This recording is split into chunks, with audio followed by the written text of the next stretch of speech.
ಮಹಾಗಣಾಧಿಪತಿಯೇ ನಮಃ. ಓಂ ಶ್ರೀ ಮಾತ್ರೇ ನಮಃ. ಓಂ ಶ್ರೀ ಗುರುಭ್ಯೋ ನಮಃ. ಓಂ ಶ್ರೀ ಪೂಜ್ಯಾಯ ರಾಘವೇಂದ್ರಾಯ ಸತ್ಯಧರ್ಮರತಾಯ ಚ ಭಜತಾಂ ಕಲ್ಪವೃಕ್ಷಾಯ ನಮತಾಂ ಕಾಮಧೇನವೇ. ಸಮಸ್ತ ಕನ್ನಡ ವೀಕ್ಷಕರಿಗೆ ನೂತನ ಆಂಗ್ಲ ವರ್ಷದ ಶುಭಾಶಯಗಳನ್ನು ಹೇಳುತ್ತಾ, ಈ ಹೊಸ ವರ್ಷದಲ್ಲಿ ನಿಮ್ಮ ಕನಸುಗಳು ನನಸಾಗಲಿ ಅಂತ, ನಿಮ್ಮ ಮೇಲೆ ನಿಮ್ಮ ಪರಿವಾರದ ಮೇಲೆ ಸದಾ ಆ ರಾಯರ ಅನುಗ್ರಹ ಆಶೀರ್ವಾದ ಇರಲಿ ಅಂತ ಹೇಳುತ್ತಾ, ಈ ಹೊಸ ವರ್ಷ ನಿಮಗೆ ಎಲ್ಲ ರೀತಿಯಲ್ಲಿ ಶುಭ ವಿಷಯಗಳನ್ನು ಅದೃಷ್ಟಗಳನ್ನು ನೀಡಲಿ ಅಂತ ಹೇಳ್ತಾ ನಾನು ಈ ವಿಡಿಯೋವನ್ನು ಆರಂಭಿಸುತ್ತಾ ಇದ್ದೇನೆ. ಮುಖ್ಯವಾಗಿ ಈ ಹೊಸ ವರ್ಷದಲ್ಲಿ ಈ ಬರುವಂತಹ 2026ನೇ ಇಸ್ವಿಯಲ್ಲಿ ಅದೃಷ್ಟವನ್ನು ಪಡೆಯುವಂತಹ ರಾಶಿಗಳು, ಅಂದರೆ ಅದೃಷ್ಟ ಅಂದರೆ ಈಗ ಪ್ರತಿಯೊಂದಕ್ಕೂ ಕೂಡ ಹಣಕಾಸಿನ ಸಮಸ್ಯೆ ಅಂತ ಇರುತ್ತೆ. ಸೊ ಹಣಕಾಸಿನ ವಿಷಯಗಳಲ್ಲಿ ಫಿನಾನ್ಷಿಯಲಿ ಇಷ್ಟು ದಿನಗಳ ಕಾಲ ಸಂಕಷ್ಟಗಳು, ಸಾಲಗಳು ಇತ್ಯಾದಿ ವಿಷಯಗಳ ಮುಖಾಂತರ ಸಮಸ್ಯೆಯಲ್ಲಿರುವಂತಹ ವ್ಯಕ್ತಿಗಳಲ್ಲಿ ಈ ದ್ವಾದಶ ರಾಶಿಗಳಲ್ಲಿ ಆರ್ಥಿಕವಾಗಿ ಫಿನಾನ್ಷಿಯಲಿ ಅದೃಷ್ಟ ಯೋಗವನ್ನು ಪಡೆಯುವಂತಹ ರಾಶಿಗಳೇನು, ಯಾವ ರಾಶಿಯವರಿಗೆ ಅನುಕೂಲವಾಗಿರುವಂತಹ ಆರ್ಥಿಕ ಯೋಗ, ಹಣಕಾಸಿನ ಸುರಿಮಳೆ ಅನ್ನುವಂತಹ ವಿಷಯಗಳು ಹೇಳಿದ್ರೆ ಉತ್ಪ್ರೇಕ್ಷವಾಗುತ್ತೆ. ಆದರೆ ಹಣಕಾಸಿನ ವಿಷಯಗಳಲ್ಲಿ ಎಲ್ಲ ರೀತಿಯ ಅನುಕೂಲತೆ ಇರುವಂತಹ ರಾಶಿಗಳು ಯಾವುದು, ಯಾವ ರಾಶಿಗೆ ಈ ವರ್ಷ ಫಿನಾನ್ಷಿಯಲಿ ತುಂಬ ಚೆನ್ನಾಗಿರುತ್ತೆ, ಅದೃಷ್ಟ ರಾಶಿಗಳು, ಯೋಗವನ್ನು ಹಿಡಿಯುವಂತಹ ರಾಶಿಗಳು ಅಂತ ಈ ವರ್ಷ ನಾವು ನೋಡುವುದಾದರೆ, ಅದೃಷ್ಟವನ್ನು ಪಡಿತಾ ಇರುವಂತಹ ರಾಶಿಗಳಂತ ನೋಡುವುದಾದರೆ, ಈ 2026ರಲ್ಲಿ 4 ಪ್ರಧಾನ ರಾಶಿಗಳಲ್ಲಿ ಅದ್ಭುತ ರೀತಿಯಲ್ಲಿ ಯೋಗಕಾರಕವಾಗಿರುತ್ತೆ. ಅಂದರೆ ನಾವು ಗೋಚಾರದಿಂದ ನೋಡುವಾಗ ದೀರ್ಘ ಸಂಚಾರ ಗ್ರಹಗಳಾಗಿರುವಂತಹ ದೇವಗುರು ಬೃಹಸ್ಪತಿಯು ಈ ವರ್ಷ 3 ಸ್ಥಾನಗಳಲ್ಲಿ ತನ್ನ ಸ್ಥಾನ ಬದಲಾಯಿಸ್ತಾ ಇರ್ತಾರೆ. ಈಗ ಮಿಥುನದಲ್ಲಿರುವಂತಹ ಜನವರಿ 1ರಿಂದ ಜೂನ್ 1ರವರೆಗೂ ಮಿಥುನ ರಾಶಿಯಲ್ಲಿ, ಜೂನ್ 1ರಿಂದ ಅಕ್ಟೋಬರ್ 31ರವರೆಗೂ ಕಟಕ ರಾಶಿಯಲ್ಲಿ, ಅಕ್ಟೋಬರ್ 31ರಿಂದ ಡಿಸೆಂಬರ್ ಎಂಡಿಂಗ್ವರೆಗೂ ಕೂಡ ಸಿಂಹರಾಶಿಯಲ್ಲಿರುವಂತಹ ಈ ಗುರು ಪರಮಾತ್ಮನ ಸಂಚಾರ, ಅದೇ ರೀತಿ ಸ್ಥಿರವಾಗಿರುವಂತಹ ಮೀನರಾಶಿಯಲ್ಲೇ ಲಗ್ನದಲ್ಲೇ ಇರುವಂತಹ ಶನಿ ಪರಮಾತ್ಮನ ಸಂಚಾರವಾಗಿರಬಹುದು, ಅದೇ ರೀತಿ ರಾಹುಕೇತುವಿನ ಸಂಚಾರವಾಗಿರಬಹುದು. ಈ ಸಂದರ್ಭದಲ್ಲಿ ಮುಖ್ಯವಾಗಿ ಕಟಕ ರಾಶಿಯಲ್ಲಿ ಉಚ್ಚ ಸ್ಥಾನಕ್ಕೆ ಬರುವಂತಹ ಈ ದೇವಗುರು ಬೃಹಸ್ಪತಿಯು ಈ ವರ್ಷ ಮುಖ್ಯವಾಗಿ ಯಾವ ರಾಶಿಗೆ ಅನುಕೂಲವಾಗಿರುತ್ತೆ, ಯಾವ ರಾಶಿಗೆ ಅನುಕೂಲ ಫಲಗಳನ್ನು ನೀಡ್ತಾ ಇದ್ದಾರೆ ಅನ್ನುವಂತಹ ವಿಷಯಗಳು ನೋಡುವುದಾದರೆ, ಮೊದಲನೆಯ ಅದೃಷ್ಟ ರಾಶಿ ಮೇಷರಾಶಿ. ಇದರಲ್ಲಿ ಅಶ್ವಿನಿ, ಭರಣಿ, ಕೃತಿಕಾ ನಕ್ಷತ್ರದ ಮೊದಲನೆಯ ಪಾದದಲ್ಲಿ ಜನಿಸಿರುವಂತಹ ಜಾತಕರು ಮೇಷರಾಶಿಗೆ ಸೇರುತ್ತಾರೆ.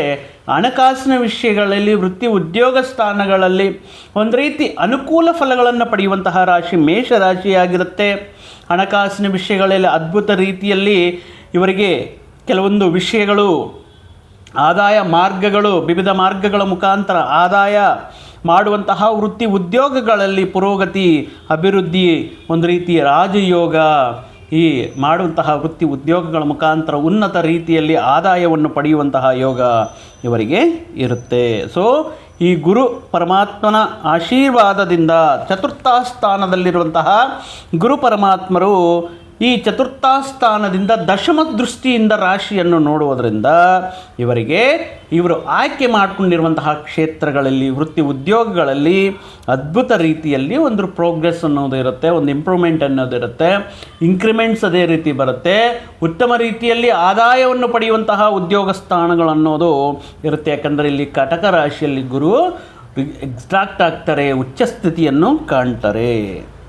ಇನ್ನು ಮೇಷರಾಶಿಯವರ ಮಾತಿಗೆ ತಿರುಗಿರಲ್ಲ, ಅಂದರೆ ಇವರ ಮಾತಿಗೆ ಉತ್ತಮ ರೀತಿಯಲ್ಲಿ ಬೆಲೆ ಅನ್ನೋದು ಇರುತ್ತೆ.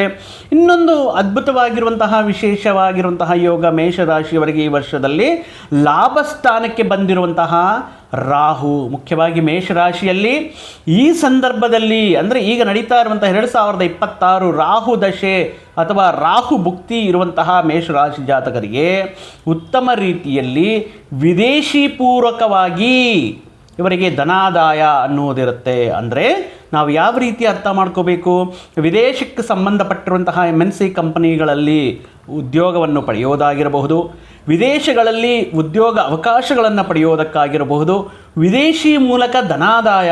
ಈಗ ನೋಡಿದ್ದೀರಲ್ವಾ, ಎಷ್ಟೋ ಜನ ಈ ಸಾಮಾಜಿಕ ಮಾಧ್ಯಮಗಳಲ್ಲಿ ತಮ್ಮ ಪ್ರತಿಭೆಯಿಂದ ಧನಾದಾಯವನ್ನು ಜನರೇಟ್ ಮಾಡ್ತಾ ಇರುವಂತಹ ವ್ಯಕ್ತಿಗಳಿಗೆ ವಿದೇಶ ಕಡೆಯಿಂದ, ವಿದೇಶಕ್ಕೆ ಸಂಬಂಧಪಟ್ಟಿರುವಂಥ ವ್ಯಕ್ತಿಗಳಿಂದ, ಅವರ ಸಹಾಯ ಸಹಕಾರಗಳಿಂದ ಉತ್ತಮ ರೀತಿಯಲ್ಲಿ ಲಾಭಗಳನ್ನು ಪಡೆಯೋದಕ್ಕೆ ಲಾಭ ಸ್ಥಾನಕ್ಕೆ ಇರುವಂತಹ ರಾಹು ಪರಮಾತ್ಮನ ದೃಷ್ಟಿಯಿಂದ, ಅವರ ಅನುಗ್ರಹದಿಂದ ಈ ವರ್ಷ ಮೇಷರಾಶಿಯವರಿಗೆ ವಿದೇಶಿ ಮೂಲಗಳಿಂದ ಇವರಿಗೆ ಅನುಕೂಲ ರೀತಿಯಲ್ಲಿ ಧನಾದಾಯ ಅನುಕೂಲತೆ ಇರುತ್ತೆ. ಅದೇ ರೀತಿ ಸಂತಾನಕ್ಕೆ ಸಂಬಂಧಪಟ್ಟಿರುವಂತಹ ಶುಭ ಕಾರ್ಯಗಳನ್ನು ನಡೆಸ್ಕೊಳ್ಳೋದಕ್ಕಾಗಿರಬಹುದು, ಪುಣ್ಯಕ್ಷೇತ್ರಗಳ ಕೇತುವಿನ ಅನುಗ್ರಹದಿಂದ ಪುಣ್ಯಕ್ಷೇತ್ರ ಸಂದರ್ಶನ ಮಾಡಿಕೊಳ್ಳೋದಾಗಿರಬಹುದು. ಈ ಕೆಲವೊಂದು ದಿನಗಳಿಂದ ನೀವು ಮಾಡ್ತಾ ಇರುವಂತಹ ಕೆಲವೊಂದು ಸ್ಥಿರಾಸ್ತಿ ಪರ್ಚೇಸ್, ಗೃಹ ಸೌಖ್ಯ, ಅಥವಾ ಒಂದು ಮನೆ ತಗೋಬೇಕು, ಒಂದು ಫ್ಲ್ಯಾಟ್ ತಗೋಬೇಕು, ಅಥವಾ ಜಮೀನು ಖರೀದಿ ಮಾಡಬೇಕು ಅನ್ನುವಂತಹ ವ್ಯಕ್ತಿಗಳಿಗೆ ಅನುಕೂಲವಾಗಿರುವಂತಹ ನಿಮ್ಮ ಪ್ರಯತ್ನಗಳು ಈ ವರ್ಷದಲ್ಲಿ ಈಡೇರುತ್ತೆ.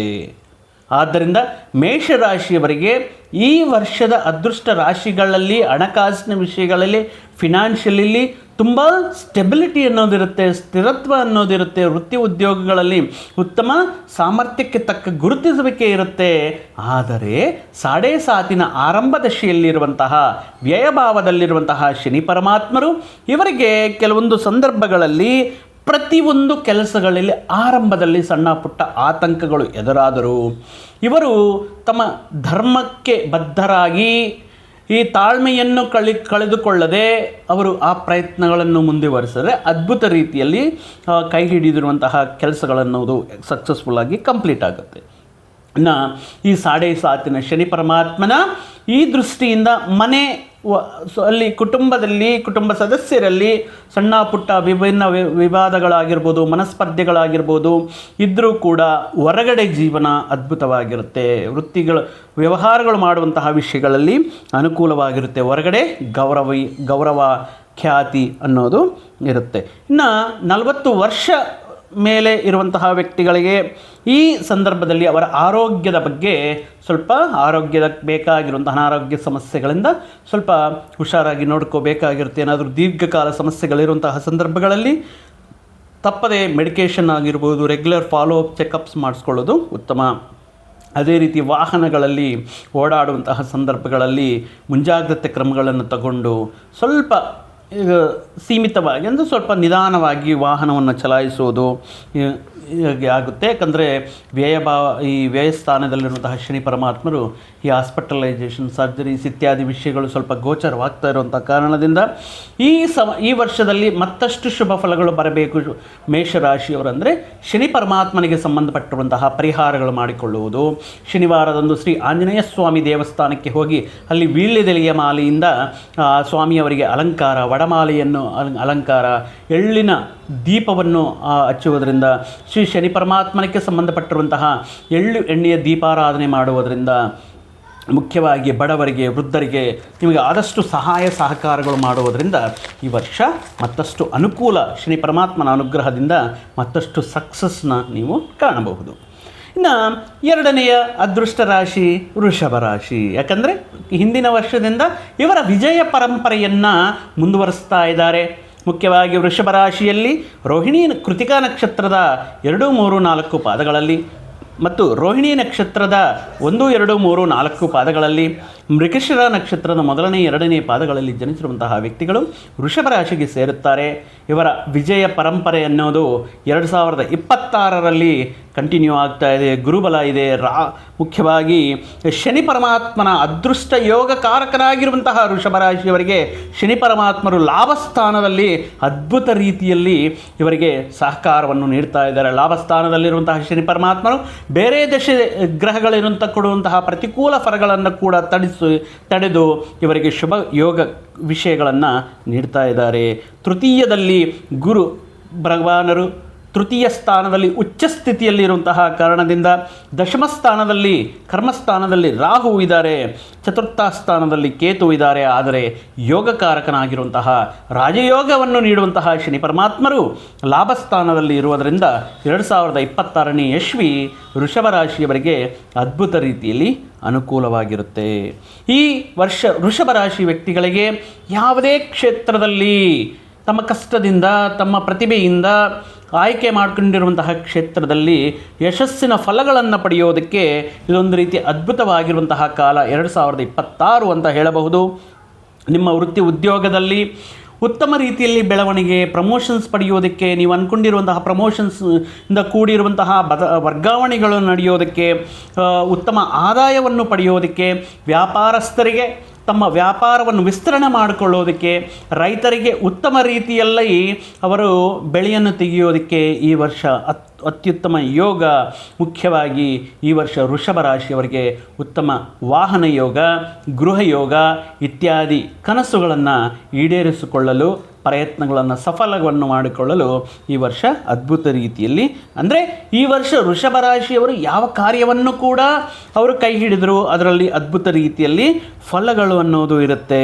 ಮುಖ್ಯವಾಗಿ ಇವರು ಈ ಕೆಲವೊಂದು ವಿಷಯಗಳಿಂದ ವೃಷಭ ರಾಶಿಯವರಿಗೆ ಬಂದಿರುವಂತಹ ಲಾಭಗಳು, ಅವರಿಗೆ ಬರ್ತಾ ಇರುವಂತಹ ಸಕ್ಸಸ್, ಈ ವಿಷಯಗಳಿಂದ ಅಹಂಕಾರವನ್ನು ತಲಕ್ಕೆ ಏರಿಸಿಕೊಳ್ಳದೆ, ಜಂಬಕ್ಕೆ ಹೋಗದೆ, ಇವರು ಡೌನ್ ಟು ಅರ್ತ್ ಪರ್ಸನ್ ಆಗಿ ಸಿಂಪಲ್ಲಾಗಿ ಬಂದಿರುವಂತಹ ಸಕ್ಸಸ್ನ 4 ಜನಕ್ಕೆ ಸಹಾಯವನ್ನು ಮಾಡುತ್ತಾ ಇದ್ದರೆ ಮಾತ್ರ ಈ ವರ್ಷ ಅದ್ಭುತ ರೀತಿಯಲ್ಲಿ ಯೋಗಕಾರಕವಾಗಿರುತ್ತದೆ. ಕರ್ಮಶಿಕ್ಷಣಾಯುತವಾಗಿರುವಂತಹ ಜೀವನ ಶೈಲಿಯಲ್ಲಿ ಧರ್ಮಬದ್ಧವಾಗಿ, ನ್ಯಾಯಬದ್ಧವಾಗಿ ಇದ್ದರೆ ಮಾತ್ರ ವೃಷಭ ರಾಶಿಯವರಿಗೆ ಎಕ್ಸಲೆಂಟ್ ಇಯರ್ 2026 ಅಂತ ಹೇಳೋದರಲ್ಲಿ ಯಾವುದೇ ಸಂದೇಹ ಗೋಚಾರ ಫಲಗಳಿಂದ ಇಲ್ಲ. ಮುಖ್ಯವಾಗಿ ತೃತೀಯ ಸ್ಥಾನ ಅಂದರೆ ಧೈರ್ಯ, ಪರಾಕ್ರಮ, ಸೋದರ ಸ್ಥಾನ ಅಂತ ಹೇಳ್ತೀವಿ. ಈ ಸ್ಥಾನದಲ್ಲಿರುವಂತಹ ದೇವಗುರು ಬೃಹಸ್ಪತಿಯು ಮುಖ್ಯವಾಗಿ ನಿಮ್ಮ ಸೋದರ ಅವರ ಮುಖಾಂತರ ನೀಡುವಂತಹ ಸಹಕಾರ ವಿಷಯಗಳಲ್ಲಾಗಿರಬಹುದು, ಧೈರ್ಯದಿಂದ ಕೆಲವೊಂದು ನಿರ್ಧಾರಗಳು ತಗೊಳ್ಳುವಂತಹ ವಿಷಯಗಳಲ್ಲಾಗಿರಬಹುದು, ನಿಮ್ಮ ಮಾತೇ ಗೆಲ್ಲಬೇಕು, ಕೊನೆಯವರೆಗೂ ನಿಮ್ಮ ಮಾತಿಗೆ ಒಳ್ಳೆಯ ರೀತಿಯಲ್ಲಿ ಒಂದು ಅದ್ಭುತ ರೀತಿಯಲ್ಲಿ ಗೌರವ ಸಿಗಬೇಕು ಅನ್ನುವಂತಹ ನೀವು ಮಾಡುವಂತಹ ಕೆಲವೊಂದು ಪ್ರಯತ್ನಗಳು ಅದ್ಭುತ ರೀತಿಯಲ್ಲಿ ನಿಮಗೆ ಅನುಕೂಲವಾಗಿ ನೀಡುತ್ತೆ. ಈ ವರ್ಷದಲ್ಲಿ ಅದು ಉತ್ತಮ ರೀತಿಯಲ್ಲಿ ಸುವರ್ಣ ಯೋಗ ಅಂತ ಹೇಳ್ತೀವಿ. ಅಂದರೆ ಈಗ ನೋಡಿ, ದಿನದಿಂದ ದಿನಕ್ಕೆ ಆಕಾಶಕ್ಕೆ ಏರ್ತಾ ಇರುವಂತಹ ಈ ಬಂಗಾರದ ಈ ಸುವರ್ಣವನ್ನು ಕೊಳ್ಳುವಂತಹ ಒಂದು ಭಾಗ್ಯ ವೃಷಭ ರಾಶಿಯವರಿಗೆ ಎಷ್ಟೇ ಕಾಸ್ಟ್ ಇದ್ರೂ ಕೂಡ ತಗೊಳ್ಳೋಣ, ಗೋಲ್ಡ್ ಪರ್ಚೇಸ್ ಮಾಡೋಣ ಮಾಡುವಂತಹ ಪ್ರಯತ್ನಗಳು ಈ ವರ್ಷ ವೃಷಭ ರಾಶಿಯವರಿಗೆ ಅನುಕೂಲವಾಗಿರುತ್ತೆ. ಆದರೆ ದಶಮಸ್ಥಾನ ಕರ್ಮ ರಾಜ್ಯ ಭಾವಸ್ಥಾನದಲ್ಲಿರುವಂತಹ ರಾಹುವಿನ ಸರ್ಪಗ್ರಹ, ಮಾಯಾಗ್ರಹವಾಗಿರುವಂತಹ ರಾಹುವಿನ ಪ್ರಭಾವದಿಂದ ಕೆಲವೊಂದು ಅವಕಾಶಗಳು ಕೊನೆಯ ಹಂತದಲ್ಲಿ ಮಿಸ್ ಆಗೋದಕ್ಕೆ ಚಾನ್ಸಸ್ ಇರುತ್ತೆ. ಅಂದರೆ ಕೈಗೆ ಬರಂದಿರುವಂತಹ ತುತ್ತು ಬಾಯಿಗೆ ಬರಲಿಲ್ಲ ಅಂತ ಕೆಲವೊಂದು ಗಾದೆಗಳಿರುತ್ತೆ. ಆ ರೀತಿ ಕೆಲವೊಂದು ಉತ್ತಮ ರೀತಿಯಲ್ಲಿ ಅವಕಾಶಗಳು ಇವರಿಗೆ ಕೈಗೆ ಬಂದರೂ ಇವರಲ್ಲಿರುವಂತಹ ಅಲಕ್ಷ್ಯ ಭಾವದಿಂದ, ನೆಗ್ಲೆಕ್ಟ್ ಮಾಡುವುದರಿಂದ ಉತ್ತಮ ರೀತಿಯಲ್ಲಿ ಅವಕಾಶಗಳು ಇವರು ಸ್ವಯಂಕೃತ ಅಪರಾಧಗಳಿಂದ, ಈ ಬೇಜವಾಬ್ದಾರಿತನದಿಂದ ಈ ಕಳ್ಕೊಳ್ಳೋದಕ್ಕೆ ಚಾನ್ಸಸ್ ಇರುತ್ತೆ. ಆದ್ದರಿಂದ ಈ ವಿಷಯಗಳಲ್ಲಿ ಬಂದಿರುವಂತಹ ಪ್ರತಿಯೊಂದು ಅವಕಾಶವನ್ನು ನೀವು ನಿಮ್ಮದಾಗಿಸಿಕೊಳ್ಳಲು ಪ್ರಯತ್ನ ಮಾಡಿ. ಕುಟುಂಬ ಸದಸ್ಯರ ಮಧ್ಯೆ ಸಣ್ಣ ಪುಟ್ಟ ವಿಭೇದಗಳು ಬರಬಹುದು. ತಂದೆಯ ಜೊತೆ ಸ್ವಲ್ಪ ವಾಗ್ಯುದ್ಧ ವಾತಾವರಣ ಅನ್ನೋದು, ಅಥವಾ ಅವರ ಜೊತೆ ಕೆಲವೊಂದು ವಿಷಯಗಳಲ್ಲಿ ಮನಸ್ಪರ್ಧೆಗಳು, different type of opinions create ಆಗಿರ್ಬೋದು. ಮುಖ್ಯವಾಗಿ ಹೆತ್ತವರ ಜೊತೆ ಸಣ್ಣ ಪುಟ್ಟ ವಿಷಯಗಳಿಗೆ, ಕೆಲವೊಂದು ವಿಷಯಗಳಲ್ಲಿ ಮನಸ್ತಾಪಗಳಿಂದ ದೂರ ಇಡುವುದು ಇತ್ಯಾದಿ ವಿಷಯಗಳು ಇರುತ್ತೆ. ಅದೇ ರೀತಿಯಲ್ಲಿ ಸಂತಾನ ವಿಷಯದಲ್ಲಿಯೂ ಅಷ್ಟೇ, ನಿಮ್ಮ ಮಾತು ಕೇಳದೆ ಅಥವಾ ನಿಮಗೆ ಇಚ್ಛೆಗೆ ವಿರುದ್ಧವಾಗಿ ಅವರ ವರ್ತನೆ ಕೆಲವೊಂದು ಸಂದರ್ಭಗಳಲ್ಲಿ ನಿಮಗೆ ಕೋಪ, ಮನಸ್ತಾಪವನ್ನು ಉಂಟು ಮಾಡುತ್ತೆ. ಮುಖ್ಯವಾಗಿ ಈ ಕಂಟಿನ್ಯೂಸ್ ಆಗಿ ಸಕ್ಸಸ್ನ ಕಾಣ್ತಾ ಇರುವಂತಹ ಈ ವೃಷಭ ರಾಶಿಯವರಿಗೆ ನರಘೋಷೆ ಅನ್ನೋದು, ಯಾಕಂದರೆ ನಿಮ್ಮ ಅಭಿವೃದ್ಧಿಯನ್ನು ನೋಡಿ ಕಣ್ಣು ಕುಕ್ಕುವಂತಹ ರೀತಿಯಲ್ಲಿರುವಂತಹ ನಿಮ್ಮ ಸಕ್ಸಸ್ನ ನೋಡಿ ಕೆಲವೊಂದು ಆಪ್ತರು ನರದೃಷ್ಟಿಯಿಂದ ಏನಾಗುತ್ತೆ ಅಂತ ಹೇಳಿದ್ರೆ ಮುಖ್ಯವಾಗಿ ನಿಮ್ಮ ಅಭಿವೃದ್ಧಿಗೆ ಆತಂಕಗಳು ಬರ್ತಾ ಇರುತ್ತೆ. ಪ್ರತಿಯೊಂದು ಕೆಲಸಗಳಲ್ಲಿ ಕೂಡ ಆತಂಕಗಳಿರುತ್ತೆ. ಆರೋಗ್ಯ ಸಮಸ್ಯೆಗಳಿಗೋಸ್ಕರ ಖರ್ಚು ಮಾಡಬೇಕಾಗಿರುತ್ತೆ. ಆದ್ದರಿಂದ ನಿಮಗೆ ಬಂದಿರುವಂತಹ ಕೆಲವೊಂದು ವಿಷಯಗಳನ್ನು 4 ಜನಕ್ಕೆ ಅಂದರೆ ಜಂಬ ಕೊಚ್ಚಿಕೊಳ್ಳುವುದು ಅಂತ ಹೇಳ್ತಾರೆ. ಈ ವಿಷಯಗಳಲ್ಲದೆ ಕೆಲವೊಂದು ವಿಷಯಗಳ ಮುಖಾಂತರ ಶ್ರೀ ನೃಸಿಂಹಸ್ವಾಮಿ ಆರಾಧನೆ ಅಥವಾ ಪಂಚಮುಖ ಸ್ವಾಮಿ ಆಂಜನೇಯ ಸ್ವಾಮಿ ದರ್ಶನವನ್ನು ಪಡೆಯೋದ್ರಿಂದ ಈ ನರದೃಷ್ಟಿ ಸಮಸ್ಯೆಗಳಿಂದ ನಿವಾರಣೆ ಆಗುತ್ತೆ ಈ ವರ್ಷ. ಸೊ ಆದ್ದರಿಂದ ಈ ವಿಪರೀತವಾಗಿರುವಂತಹ ನರದೃಷ್ಟಿ ಮುಖಾಂತರ ನೀವು ಬಂದಿರುವಂತಹ ಅವಕಾಶಗಳನ್ನು, ಕೆಲವೊಂದು ಸಮಸ್ಯೆಗಳನ್ನು, ಆರೋಗ್ಯ ಸಮಸ್ಯೆಗಳಿಂದ ಹೊರಗಡೆ ಬರೋದಕ್ಕೆ ನಿತ್ಯವೂ ಕೂಡ ನೀವು ಶ್ರೀ ನೃಸಿಂಹಸ್ವಾಮಿ ಆರಾಧನೆಯನ್ನು ಮಾಡುವುದರಿಂದ ಅಥವಾ ದೇಗುಲಗಳನ್ನು ದರ್ಶನ ಮಾಡುವುದರಿಂದ ಕೆಲವೊಂದು ಉತ್ತಮ ರೀತಿಯಲ್ಲಿ ಫಲಗಳು ಸಿದ್ಧಿಯಾಗುತ್ತೆ. ಮತ್ತೊಂದು 2 ಅದೃಷ್ಟ ರಾಶಿಗಳ ಬಗ್ಗೆ ಮತ್ತೊಂದು ವಿಡಿಯೋದಲ್ಲಿ ತಿಳ್ಕೊಳ್ಳೋಣ. ಅಲ್ಲಿಯವರೆಗೂ ಮತ್ತೊಂದು ಆಸಕ್ತಿಕರ ವಿಡಿಯೋ ಜೊತೆಗೆ ನಿಮ್ಮ ಮುಂದೆ ಬರ್ತೀನಿ. ಅಲ್ಲಿಯವರೆಗೂ ಸರ್ವೇ ಜನಾಂ ಸುಖಿನೋ ಭವಂತು, ಸಮಸ್ತ ಸನ್ಮಂಗಳಾನಿ ಭವಂತು. ಜೈ ಶ್ರೀರಾಮ್.